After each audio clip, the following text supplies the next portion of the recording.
பத்தாம்பத்து ஏழாம் திருவாய்மொழி பத்தாம்பாட்டு மங்க ஒட்டு உன்மாமாயை திருமாலு நஞ்சோலை மேய நங்கள் போனே யானே நீயாகி என்னை அளித்தானே பொங்கைம்புலனும்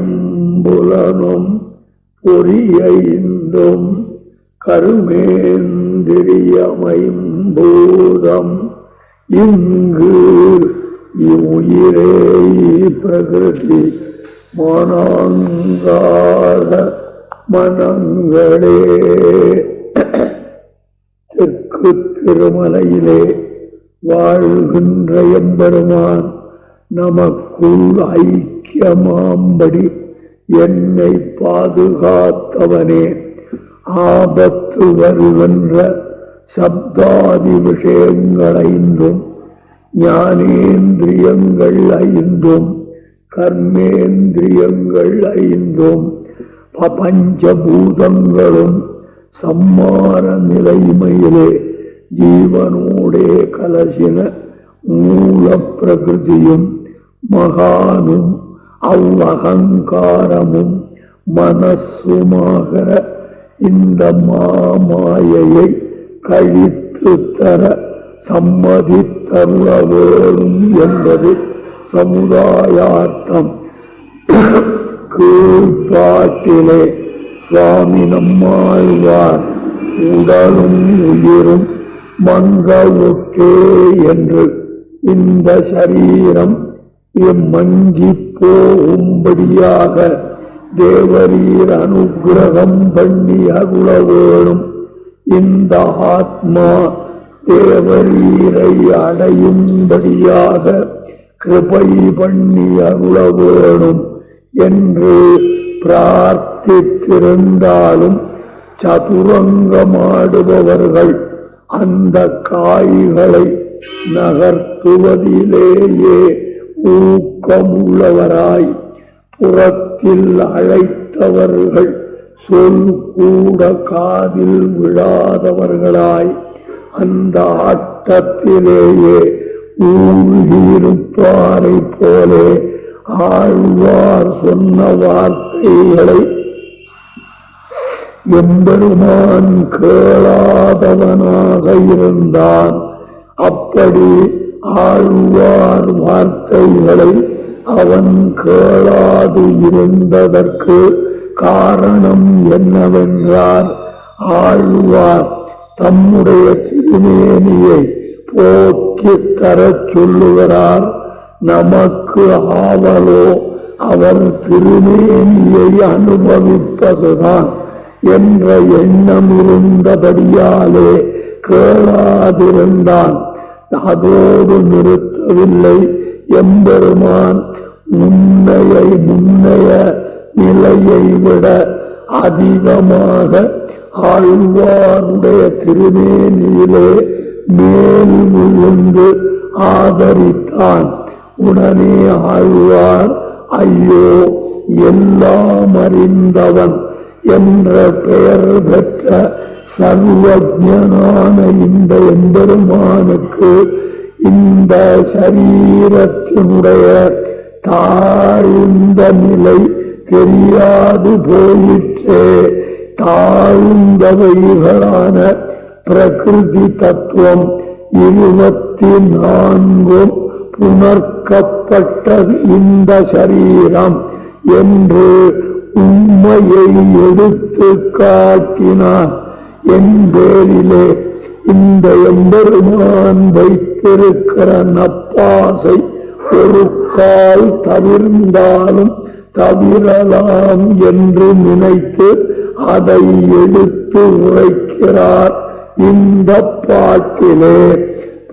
அதாவது, பிரானே உடலும் உயிரும் மங்க ஒட்டு என்று வேண்டச் செய்தேயும் இப்படி எம்பெருமானே அடியேனுடைய உடம்பின் பேரிலே இப்படி நீ மேல் விழுகிறாயே, இது தகுமா என்று ஆழ்வார் கேட்க அதற்கு எம்பெருமான் என்ன பதில் சொன்னான்? சந்தனம் பூசுகிறவர்கள் சந்தன கிண்ணியை உடைத்து எறிவார்களா ஆழ்வாரே? இது உமக்கு தெரியாதா? சாந்து அதாவது சந்தனம் இருப்பதற்கு இடம் தருகிற ஆசிரியம் எது? அந்த சந்தன பரணி அல்லவா? சந்தனம் எப்படி கொள்ள தகுந்ததோ அதே போல சந்தன பரணியும் கொள்ள தகுந்ததுதானே. தேவரீருடைய ஆத்மா அடியேனுக்கு விருப்பமானால் அந்த ஆத்மாவை தனக்குள் வைத்திருக்கிற பரணி போன்ற உன் சரீரமும் நமக்கு உத்தேசியம் அல்லவா என்று எம்பெருமான் திருவாய் மலர்ந்தருள விரிவான சொற்களாலே ஆழ்வார் அந்த எம்பெருமானை தெளிவிக்கிறார். இந்த பதிகத்திலே உன் மாமாயை பங்கோட்டு ஒருவராலும் தப்பிக்க உண்ணாதபடி நீ கட்டி வைத்த பிரகிருதியை மங்கி போவதற்கு நீ சம்மதித்தருளவேணும் என்று பிரார்த்திக்கிறார். கவனியுங்கள், தியாஜ்யம் இது விடத்தகுந்தது என்பதை அறிந்த பின்பு உன்னுடைய சரீரத்தை நீரே வெறுக்க வேண்டும் என்பதை எதிர்பார்த்திருந்தேன். நம்முடைய இசையினை நீர் வேண்டுவானேன், நீரே வெறுத்து ஒதுக்கலாமே என்று கேட்க எல்லாம் வல்ல சர்வ சக்தியான நீ பிணைத்த பிணையலை அசக்தனான என்னால் விட முடியுமோ? பிணைத்தவனான நீதான் அவிழ்க்கவும் வேணும்.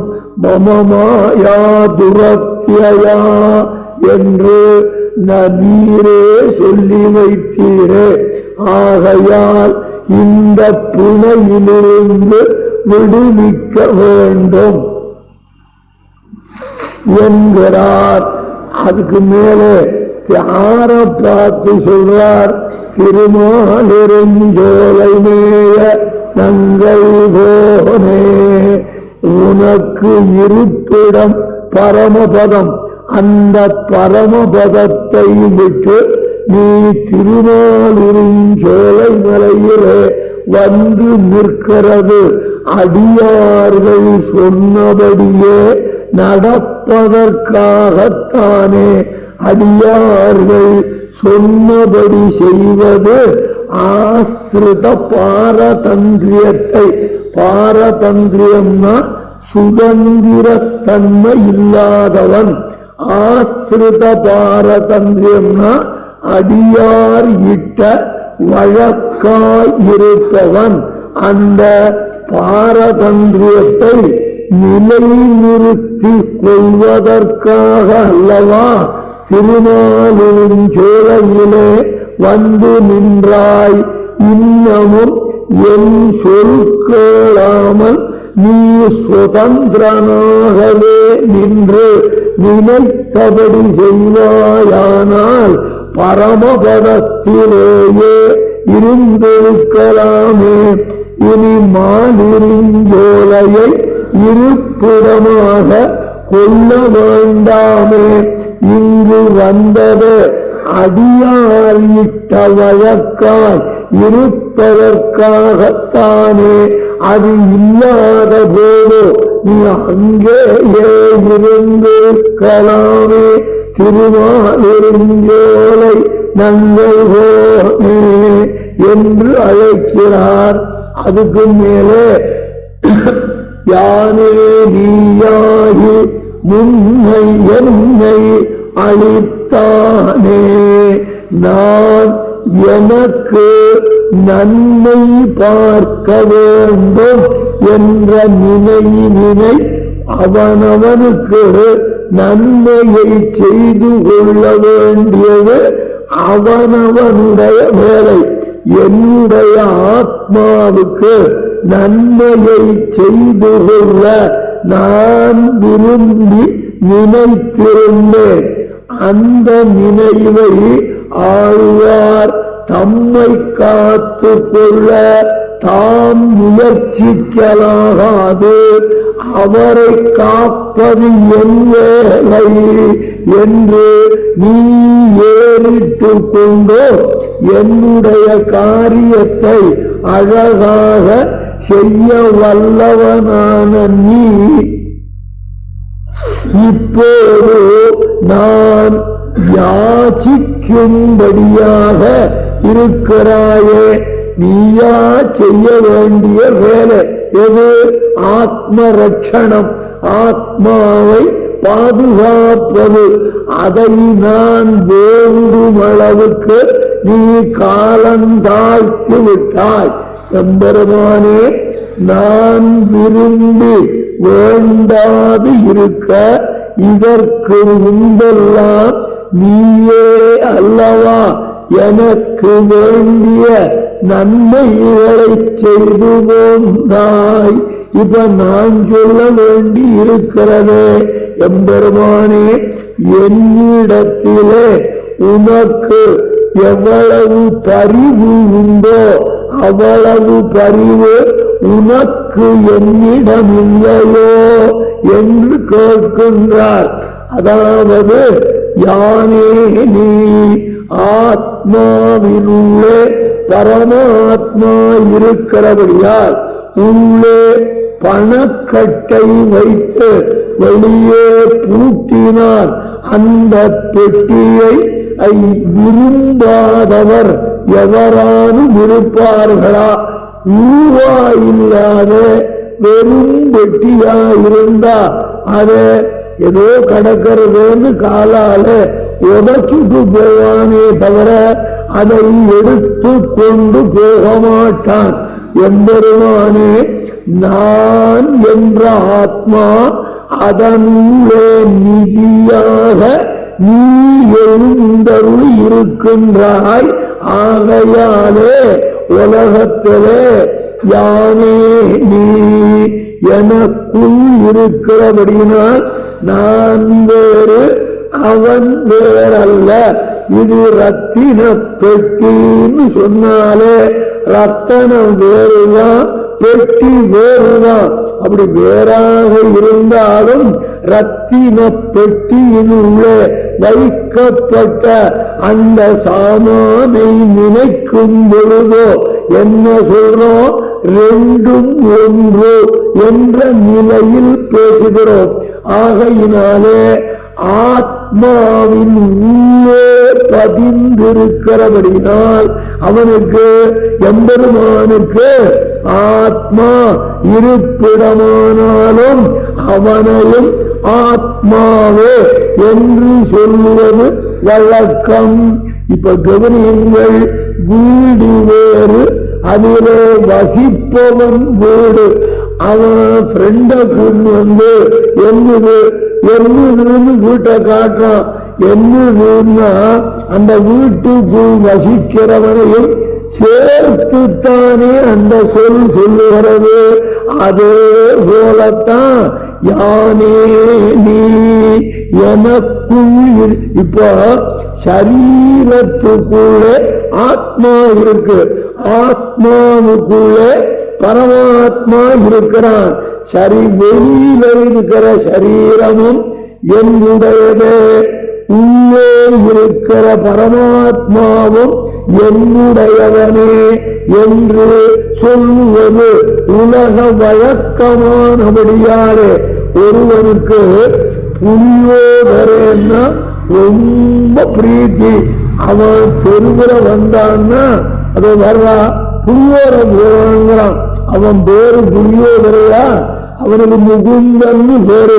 ஆனா அவன் அந்த பழக்கத்திலே வருகிறபடியினாலே பரமாத்மா பேராக இருந்தாலும் ஜீவாத்மா பேராக இருந்தாலும் ஒன்றில் ஒன்று பிணைந்திருக்கிறபடியினாலே யானே நீ என்றும் சொல்லலாம் என்பது ஆழ்வாருடைய திருவுள்ளம். அந்த அளவுக்கு ஆன்மாவோடு ஒட்டி இருக்கிறான் என்பதுதான். அப்படி நானே நீ என்று சொல்லலாம்படி இருந்து வைத்து இப்போது எனக்கு விருப்பமில்லாததை நீ செய்யலாமோ? யானே நீயாகி என்னை அழித்தானே என்கிறார். இப்படி ஆழ்வார் சொல்ல செய்தேயும் இதை இந்த சரீரத்தை தவிர்த்து கொடுக்க எம்பெருமான் நினைக்காமையாலே பேசாமல் இருந்தான். ஆழ்வாருக்கு பதிலே சொல்லவில்லை. எம்பெருமானே நான் வலுக்கட்டாயப்படுத்த செய்தேயும் காது கேளாதாரை போல பேசாமல் இருப்பானேன் என்று பெருமாளை பார்த்து ஆழ்வார் கேட்கிறார். ஆழ்வாரே நான் பேசாமல் இருக்கிறேன் அல்ல, நீர் தாழ்ந்தது என்று சொல்லுகிற இந்த உனது உடம்புதான் எனக்கு கொள்ளத்தக்கதாயிருக்கிறது. உமக்கு வேண்டாம், உமக்கு வேண்டாம்னா எனக்கு வேணும்னு நான் எடுத்துக்கிறேன் அந்த சரீரத்தை. இதுல உனக்கு என்ன நஷ்டம்? நீர் என்ன சொன்னீர்? இது ஹேயம், மிக தாழ்ந்ததுன்னு சொன்னேன். ஆனா உம்ம திருமேனி எனக்கு மிக மிக உயர்ந்ததாக தோன்றுகிறது என்கிறான் இந்த இடத்திலே எம்பெருமான். ஆகையினாலே நாம் ஹேய உபாதேய விவாதம் பண்ண மாட்டுகிறோம்னா, ஹேயம்னா தள்ளத்தக்க கீழான பொருள், உபாதேயம்னா கொள்ளத்தக்க சிறந்த பொருள். இந்த சரீரம் தள்ளத்தக்கதா கொள்ளத்தக்கதா அப்படின்னா உன்னுடைய சரீரமானபடியினாலே அது கொள்ளத்தக்கது என்று நான் கருதுகிறேன். இது எனக்கு பிடிக்காமல் போனால் தானே உம்ம சரீரத்தை நான் கழித்து தருவேன் என்று பெருமாள் ஆழ்வார் திருமேனியில் உள்ள நசையாலே சொல்ல, உடன் அப்படியானால் பிரானே கேட்கலாகாதோ? நான் இனி சொல்றதே கொஞ்சம் காது கொடுத்து கேளும் அப்படின்னா சொல்லும். பொங்கு ஐம்புலனும் பொறியைந்தும் கருமேந்திரியம் ஐம்பூதம் இங்கு இவ்வுயிரே வானாந்தார மனங்கள் என்கிறார். கவனியுங்கள், ஐம்பெரும் பூதங்கள், இது பஞ்சபூதங்கள், இது இவ்வுயிரே வானாங்கார மனங்கள், அதான் 5 புலன்கள். அந்த 5 புலன்களுக்கு பொங்கு ஐம்புலன்னு அடைமொழி கொடுத்திருக்கிறார். அப்ஜெக்டிவ் பொங்குங்கிறார். என்ன பொங்குன்னா, இந்த ஜீவாத்மா காலக்ஷேபங்களை கேட்டு இந்த சரீரம் தள்ளத்தக்கது, அழுக்குடம்பு, எச்சில் வாய் என்றெல்லாம் தெரிந்தாலும் கூட ஐம்புலன்கள் மானாங்கார மனமுடையது. ஆகையாலே பொங்கு என்ற அடைமொழி இந்த உடம்பு பரமபோக்கியம், பரமபோக்கியம் மிக மிக இனிமையானது என்று பிரமிக்க செய்யும் தன்மை வாய்ந்தது என்பதை பொங்குங்கிற அடைமொழியில காட்டுறார். இந்த உடம்புல ஒன்றும் இல்லாத போனாலும் ஏதோ இருப்பதாக இவனை மயங்க வைப்பது என பகவன் மாயை.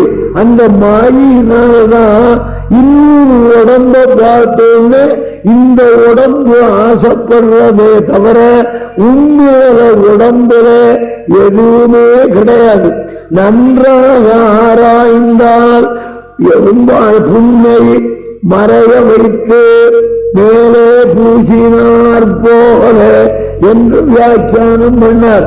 உள்ளுக்குள்ள கேவலமான பதார்த்தங்களை வச்சு மேலே பட்டு துணியால மூடி வச்சது போல எச்சில் மலம் மூத்திரம் என்று இப்படி அசிங்கமான பொருளை எல்லாம் வச்சு மேலே தோலழகாலே மயக்குகிற பிரகிருதி. ஆகையினாலே உள்ளுக்குள்ள ஒண்ணுமே கிடையாதா, எல்லாம் வெளியில நம்ம பார்வையாலேயே நம்மை மயங்க செய்கிற ஐம்புலனும் பொறியைந்தும் கருமேந்திரியம் ஐம்பூதம் என்று இவ்வுயிரே மான அகங்கார மனங்களே என்று காட்டுகின்றார். ஆழ்வாருடைய தெளிந்த ஞானத்தாலே வியாக்கியானம் பண்ணுகிற சுவாமி நம்பிள்ளை ஈடுபட்டு சொல்லுகிறார். கீழே கண்கள் சிவந்து பெரியவாய் வாயும் சிவந்து கனிந்து உள்ளே வெண்பல் இலகு மகரிலகு மகர சுடர் இலகு மகர குண்டலத்தன் என்று இவ்வாழ்வார் பாடினார். அந்த திருவாய்மொழியிலே உணர்வும் உயிரும் உடம்பும் மற்றும் உலப்பிலனவும் பழுதேயாம் உணர்வை பெறவூர்ந்து என்ற பாசுரத்திலே இந்த ஜீவாத்மாவினுடைய சீர்மையை பெருமையை எம்பெருமானுக்கு எம்பெருமான் ஆழ்வாருக்கு உணர்த்தினார். இந்த சரீரம் கேவலமானது ஆழ்வாரே, ஆத்மா ஞானானந்தமயன் அணுஸ்வரூபன் எனக்கே சிறபூதன் அவ்வளவு சிறப்புகளை உடையவன் சரீரத்தை வெறுக்கிறோம், ஆத்மாவுக்கு க்ஷேமத்தை தேடும் அப்படின்னு உணர்த்தினவன் யார்? எம்பெருமான். அப்படி உணர்த்திட்டோ இப்போ ஆழ்வாருடைய உடம்புல எம்பெருமான் மிகுந்த காதலுடையவனாக இருந்தானாகையாலே பெருமாளே இந்த சரீரம் அச்சேதனம் மாறக்கூடியது அழுக்குடம்பு என்று அவனுக்கு சரீரத்தின் கீழ்மையை உணர்த்துகிறார். அவன் விரும்புவதேசம் பண்ணார். இப்ப ஆழ்வார் எம்பெருமானுக்கு உபதேசம் பண்றார். ரொம்ப அழகா சொன்னார். சிஷ்யாச்சாரிய கிரமம் மாறாடி இருக்கிறது. உண்மையா சிஷ்யனாரு ஆத்மா. இந்த ஆழ்வார் ஆச்சாரியனாரு எம்பெருமான். இதுதான் முறை. இங்கு ஆச்சாரியனான எம்பெருமான் சீடனானான், சிஷ்யரானாழ்வார் ஆச்சாரியரானார். உடம்பை விரும்பாதே என்று சரீர தோஷங்களை சர்வஜன் அறிய சொல்லுகிறார் என்று ஆழ்வார் ஆச்சாரியர்கள் அழகா வியாக்கியானம் பண்ணினார். அதுக்கு மேலே கர்மவசியராகையாலே இவருக்கு அவன் அறிவிக்கலாம். ஆழ்வார்கிறவர் ஜீவன் தானே, அவர் கர்மங்களுக்கு வசப்பட்டவரா இல்லையா? வசப்பட்டவர். அப்பேற்பட்டவருக்கு அந்த எம்பெருமான் அறிவிக்கலாம். இது தப்புங்கன்னா இந்த மாதிரிதான் உண்மைன்னு அவர் காலட்சேபம் பண்ணலாம். இந்த சர்வஜன் எம்பெருமான் அவன் அறியாததே கிடையாது, முற்றறிவினன். அப்பேற்பட்டவனுக்கு இந்த ஆழ்வார் அறிவிக்க வேண்டியது என்ன இன்றியமையாமை? அவன் சர்வஜன், இவரே ஒரு ஜீவாத்மா. இவர் போய் அவனுக்கு அறிவிக்க வேண்டிய கட்டாயம் என்ன அப்படின்னா, ஒரு கர்மம் செய்தது செய்ய மாட்டாம இல்லையிலே வியாமோகம். ஒரு கர்மம், பாப கர்மம், அதை பண்ணிட்டோம்னா தப்பாத நம்ம நரகத்துக்கு அழைச்சிட்டு போயே தீரும். அந்த கர்மத்துக்கே இதை செய்கின்ற வல்லமை இருக்கும் பொழுதோ எம்பெருமானுக்கு ஆழ்வாரிடத்திலே இருக்கிற வியாமோகம், கை பெரும் காதல் எதைத்தான் செய்ய விடாது. ஆகையினாலே அவர் திருமேனியை இவன் விரும்பினான் என்பது சால பொருந்தும். அதுக்கு மேலே கர்மத்துக்கு மீட்சி உண்டு. நாம பாப கர்மா பண்ணோம்னா அதுக்கான நரகத்தை அனுபவிச்சுட்டோம்னா அந்த கர்மா நம்மகிட்ட நிற்குமா? நிற்காது. என்ன அனுபவிச்சாச்சு, போய்விடும்.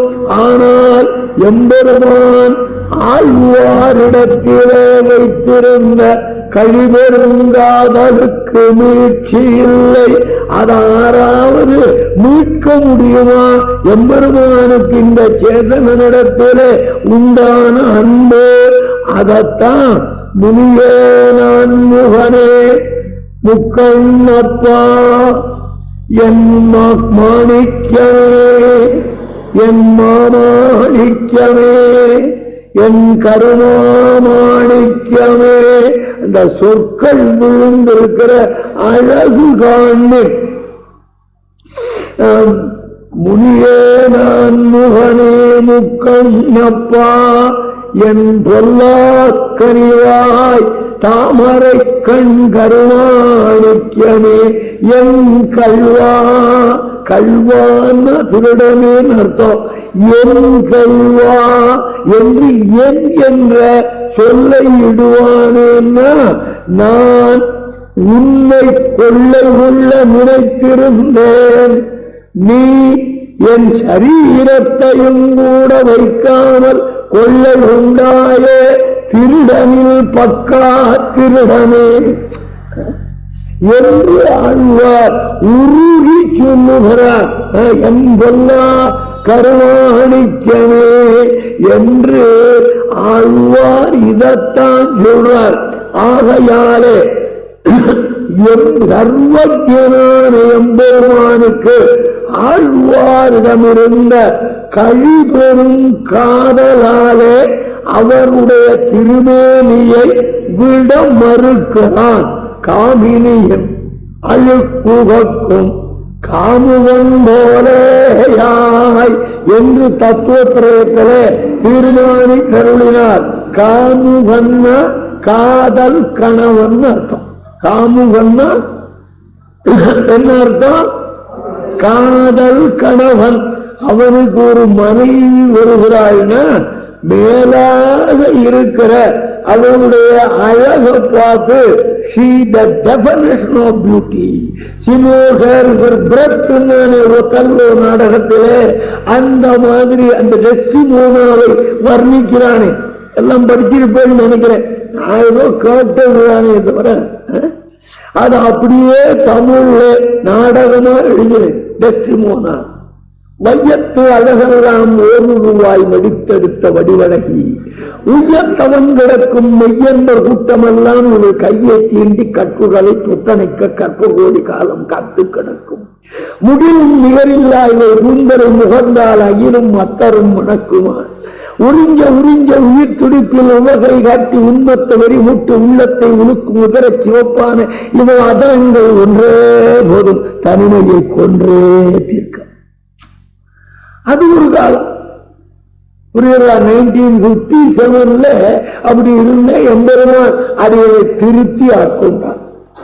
உன் தமிழை எனக்கு பயன்படுத்துறா, அது கொண்டு போய் பயன்படுத்தாது. தான் நித்த நித்தம் முத்தங்கிருந்த மங்கை சீர்கட்டவள் சிந்தையை காமச்சந்தையிலே விலை கூறியவள் என்றெல்லாம் முடிவு கண்டால் மூடன் செல்லும். இதனால மோசம் கிடைக்கும். தமிழ் நல்ல மொழிதான். அதை எந்த மொழியுமே நல்ல மொழிதான். அதை பயன்படுத்துகிற விதத்துலதான் எல்லாமே இருக்கு. இந்த கன்னடக்காரன் தமிழ் பேசுவான் பார்த்தீங்களா? எனக்கு முதல்ல பெங்களூர் போன போது ஒண்ணுமே புரியல. அதனால என்ன பண்ணேன், நான் ஒரு மாசத்துக்கு மௌன விரதம்னு வாய் திறந்து பேசுறதுன்னு ஒரு அர்த்தம். நீர் எதனா சொல்லின்றோம் கேட்டுக்கிறேன்னு பேசாம இருந்துட்டேன். அதுக்கப்புறம் அவர் என்ன பண்ண, ஒரு மாசம் ஆனப்புறம் ஒரு 2 நாள் கழிச்சு இன்னும் ஊருக்கு போறியா, நல்ல வேலை வந்தேன். 10 மணிக்கு பிடிச்சவர் சாயந்தரம் 7 மணி அவர் தான் பேசுறார், வேற நான்லாம் பேசல. ஒண்ணுமே புரியல. அது தமிழ் தான் சொல்றார் அவர். அதெல்லாம் இங்க சொல்லிட்டு இருக்க முடியாது. அதே மாதிரி இன்னொரு மொழியை சேர்த்து ஒன்னு சோறு காவலா அப்படின்னா எவனுக்கு புரியும்? இந்த காவலான சோத்துக்கு காவலானான்னு அப்படின்னு நினைப்போம். ஆக அந்தந்த மொழியில் அதை அனுபவிப்பதுதான் இன்பம். வேமன்ன கவியை பார்த்தேன்னா ஆந்திராவில் அந்த வேமன்ன கவி சொல்லிருக்கிற நீத்தியே வேற எவருமே சொல்ல முடியாது. அடியனது ஒரு தெலுங்கிடம் கற்றுக்கொண்டு தமிழாக்கி, புரியுதா? அந்த பாஷை பயிற்சி இல்லையே, ஏதோ உங்களோட பழகிறதுனால ஒருத்தவங்க தெரிஞ்சுட்டு இருக்கேன், வேண்டாம் போதும் அப்படின்னு தெரிஞ்சுட்டு இருக்கேனே தவிர அதிகமா அடியனுக்கு அந்த ஞானம் இல்லை. காரணம் என்னன்னா, எங்க அப்பா என்ன அதை படிக்க வைக்கல. புரியுதோ? பையனுக்கு தெலுங்கு கற்று தருவோம், கன்னடம் கற்று தருவோம், மலையாளம் கற்று. மலையாளம் எனக்கு தெரியும். என்ன, ஒரு 2 வருஷம் இந்த வேலையில இருந்தேன். நான் திருவனந்தபுரத்துல வேலையில இருந்தேன், கொஞ்சம் தெரியும். மிச்சதெல்லாம் அங்கங்க உங்களோடலாம் பழகிறதுனால தவிர ஹிந்தி, இந்துஸ்தானி, அராபி, உருதுன்னா நான் ஃப்ளூயண்டா பேசுவேன். ஏன்னா அதெல்லாம் படிச்சேன், பரீட்சை பாஸ் பண்ணேன். இது ஏமி காவலான்னு எனக்கு புரியல. என்ன காவலாங்கிறாரு, நான் என்ன வீட்டுக்கு காவலான்னு கேட்கிறாரா அப்படின்னு தவிர என்ன வேணும்னு கேட்கிறார் அப்படின்னு தெரியல. அப்புறம் கேட்டுக்கிறது, அதுதான் விட்டுறதில்லை. ஏமின்னா என்ன, காவலான்னா என்ன அப்படின்னு கேட்டுக்கிறது. ஆந்திராக்காரா சொல்லுவா, அது வேண்டு அது நெற்றி கொண்டே இருப்பேன். ஏமி காவலா, ஏமி காவலா, ஏமி காவலா, ஏமி அப்படின்னு நெற்றி பண்ணித்தான் கொஞ்சம் கொஞ்சம் உங்களோட வளரக்கூடிய நிலை வந்திருக்கு. அது பாரதி பாடுற போதும் சுந்தர தெலுங்கு, அழகான தெலுங்கு. அது சந்தேகமா? அந்த மொழியெல்லாம் கத்துக்கிறதுக்கு இன்னொரு ஜென்மம் தெலுங்கனா பிறக்கணும்னு எம்பெருமான் கிட்ட அடியன் பிரார்த்தித்துக் கொள்கிறேன். பிறகு எடுக்கணும், எல்லா தாட்டியும் தெரிஞ்சுக்கணும், அவனை பாடணும். அதை தவிர வேற எதுவுமே தேவையில்லை. அன்னமாச்சாரியா கீர்த்தனை எல்லாம் அடியன் நிறைய கேட்டிருக்கேன், கேசட்டு வச்சிருக்கேன். அது அர்த்தம் புரியுதோ இல்லையோ. அதே மாதிரி இந்த சௌராஷ்டிர பாஷையில அவர் பேர் ஞாபகம் இல்லை எனக்கு, நடனகோபால் நாயக்கு சுவாமி, அவருடைய அந்த கீர்த்தனங்கள் திருப்பதியில இப்ப எல்லாம் கேசட் போட்டு கொடுக்குறான். அது ஒரு செட்டு வாங்கிட்டு ஒரு தெலுங்கரை உட்காந்து வச்சுட்டு 2 மாசம் அவர் 1.5 படி சாப்பிடுறவர் சமாளிச்சேன். அவரை உட்காந்து வச்சுட்டு அவர் தேர்ந்து இந்த கீர்த்தனை என்ன அழகு, என்ன அருமையான கீர்த்தனைகள். அந்த பகவான் கிட்ட அப்படியே ஒன்று குன்றி போய் அவன் திருநாம பெருமையெல்லாம் அவர் பேசுற அழகு தொண்டெழுப்படியாழ்வார் பேசல அப்படின்னு சொல்லலாம். அப்படி பாருங்க, மொழி எதுவாக இருந்தாலும் அதுல வெளி வரக்கூடாது. அடுத்தவனுடைய கருத்தை மற்றவன் அறிந்து கொள்வதற்கு பயன்படுவதுதான் லாங்குவேஜ் தவிர இந்த லாங்குவேஜ் தான் உயர்ந்தது, இவ்வளவுதான் பேசணும்னா இப்ப என்ன பண்றான், எல்லா பாட்டையும் கொஞ்சம் கொஞ்சம் கலந்து பேசிக்கிறான்.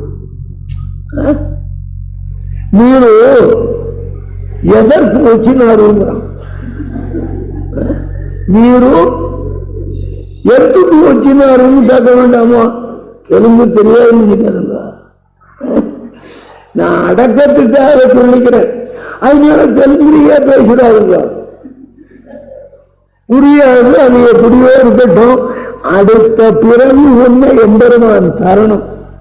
சுந்தர தெலுங்கினில் பாட்டி செய்ப்போம்.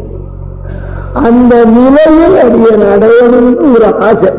சம்ஸ்கிருதம் தெரிஞ்சுட்டா தெலுங்கு ரொம்ப சொல்லணும்.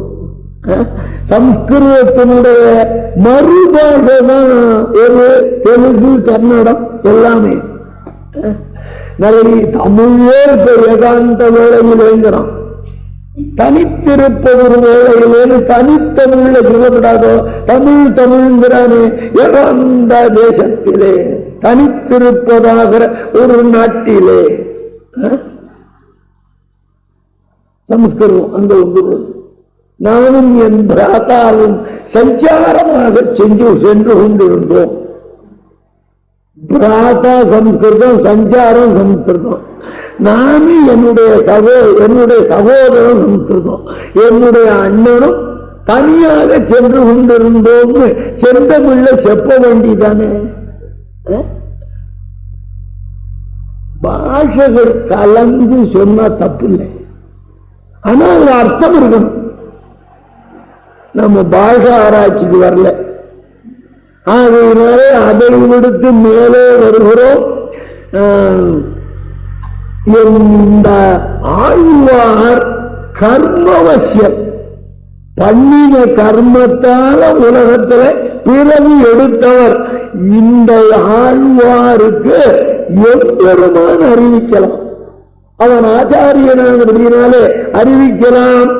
ஈஸ்வரனுக்கு இவர் அறிவிக்க வேண்டுவானேன் என்றால் அந்த எம்பெருமானிடத்திலே உள்ள வியாமோகம் இருக்கிறது.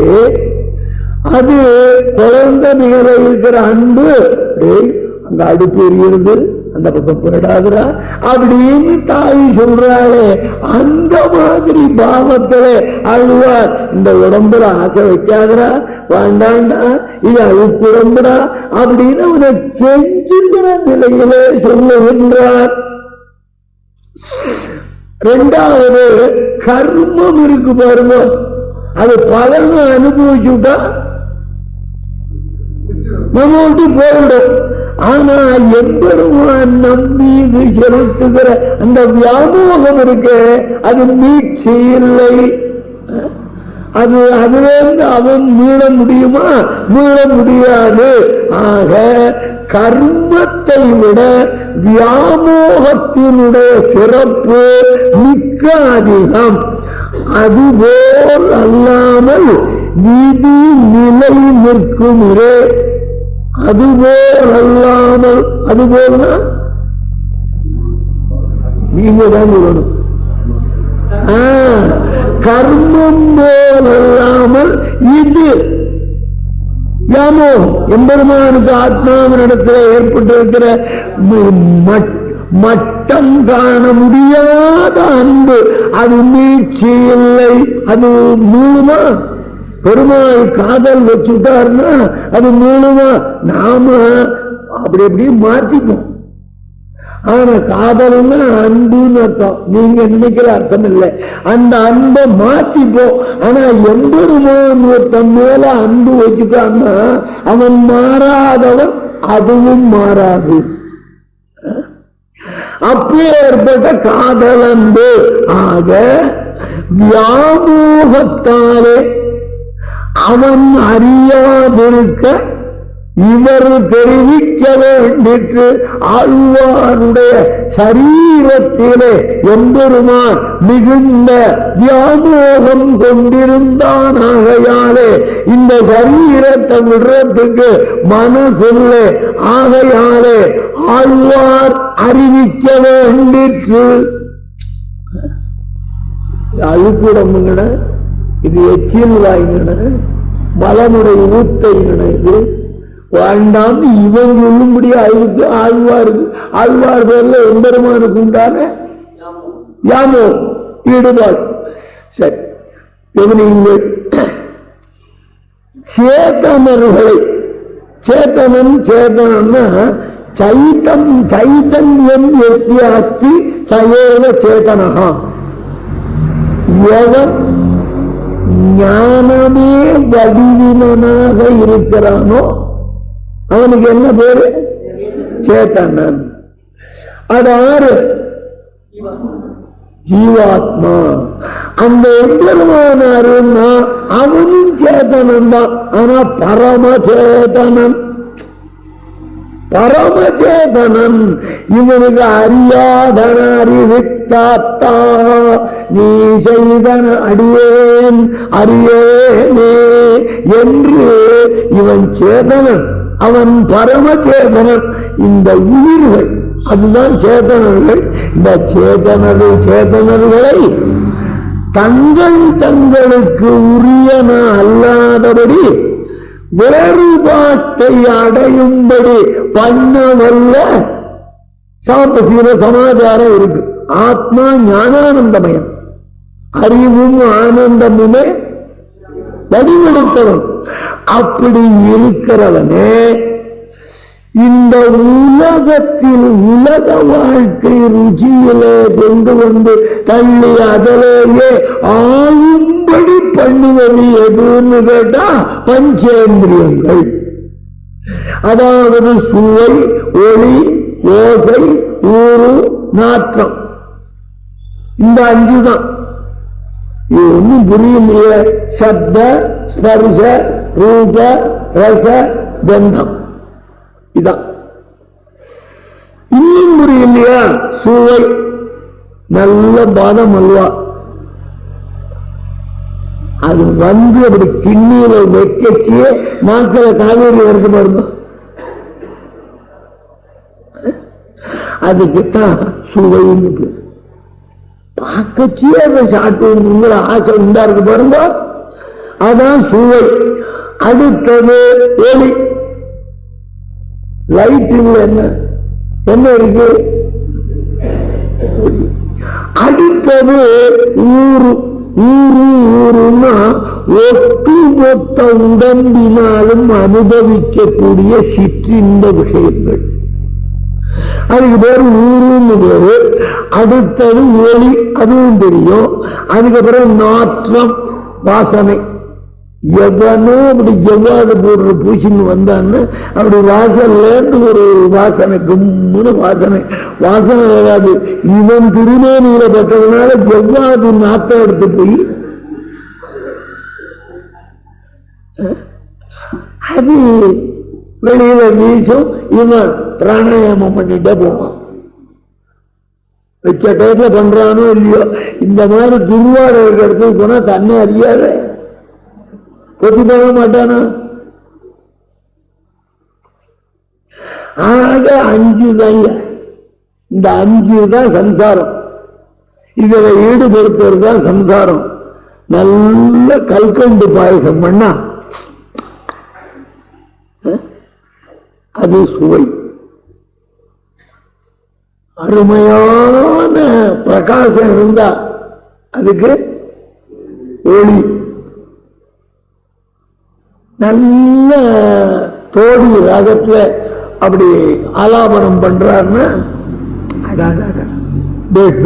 தப்பு தாளம் போட்டு தாளம் போட தெரியாது. அவன் ரூபகத்துல பாடுவான், ஆதியில போடுவான். புரியுது? வெக்கப்பட மாட்டான். ஏண்டா தெரிஞ்சவா இருப்பாளே தப்பு தாளம். நம்ம ரசிக்கிறோம், நம்ம உடம்பு ஆடுறது. எவன் என்ன பண்ணா நமக்கு என்ன? இல்லையே அவர் ரூபக தாளம்னா தாளம் போடுறான், அவர் சோத்துக்கு தாளம் போடுறார், இங்க போட்டு இருக்காரு. எனக்கு நீங்க ஒண்ணும் இல்லாத சபாஷமா அவர் ஒண்ணுமே பாடிருக்க மாட்டார். சபாஷ் ஒருத்தனை கேட்ட ஏண்டா பாடவே இல்லை சபாஷ், அவர் பாடாத இருக்கிறதுக்கு தான்.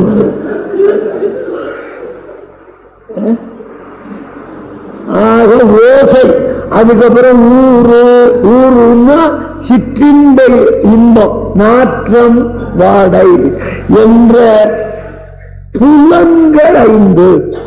இப்ப கவனிச்சுடுவாங்க, சுவையை அறிவிக்கிற புலன் எது? ஒளியை அறிவிக்கிற புலன் எது? ஓசையை அறிவிக்கிற புலன் எது? ஊற்றின்பத்தை, சிற்றின்பத்தை காட்டுகிற புலனது உடம்பு. மெய்ன்னு உடம்புக்கு எது பொய்யோ விபரீத லட்சணையினால மெய். சுவாமியை போல உண்டா பரமதயானு, எல்லாரும் 1000 ரூபா கொடுத்தா சுவாமி 1,00,000 ரூபா கொடுக்கும் அப்படின்னு புகழ்வான். கஞ்ச பயன் அர்த்தம். விபரீத லட்சணை,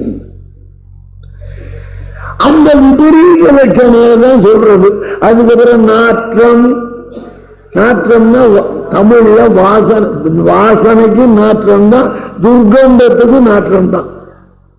அதுல சொல்லு இல்லை, நாற்றம்ங்கிற சொல்தான் இருக்கு. வேணும்னா துர்நாற்றம் நம்ம சேர்த்துக்கலாம், வடமொழி சொல்லத்தான் சேர்த்துக்கணும். வாடைன்னு வந்துட்டா அது இருக்கு, கெட்ட வாடை நல்ல வாடைன்னு. நாற்றம் வேறு வாடை வேறு.